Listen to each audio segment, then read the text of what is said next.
Good morning, Radhe Radhe. এখানে আজকে আমাদের ব্রেকফাস্টে হচ্ছে ডাল পিঠি, তাই না আমায়? ডাল পিঠি তো এটা খুবই ভালো লাগে খেতে, আর বিশেষ করে আমার আময়ের হাতে।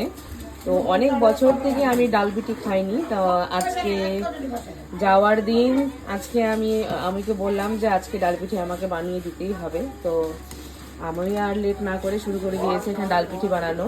তো এটা চাল চাল মুসুরি ডাল আর এখানে রুটি বেলে এটা কেটে কেটে ভেবে দিতে হয়। তো আমার হাতে খেতে খুবই টেস্টি। আমায় কে আরে ডাল পিঠি হেনু না के अरे ডাল পিঠি খুব টেস্টি হয় খেতে, খুব টেস্টি হয়।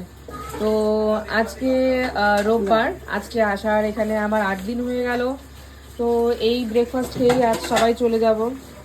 এখানে আমার ননদ বাসন ধুচ্ছে, আজকে ও চলে যাবে। আর আমি কিছু ডিম বয়েল করে রেখেছি, এই ডিমগুলো সবাই এক এক করে খেতে হবে ডাল পিঠির সঙ্গে। তো চাটনি, এটা দিয়ে ডাল পিঠি খেতে হবে। আর এই চাটনি ছাড়া তো ডাল পিঠি একদমই কি বলবো, খেতে মজাই আসবে না। আর এই চাটনি বানানো হয়েছে বাদাম, টমেটো, ধনেপাতা দিয়ে, খুবই টেস্টি হয় এই চাটনি খেতে। আমাদের ব্রেকফাস্ট রেডি, বাড়া হচ্ছে এখন।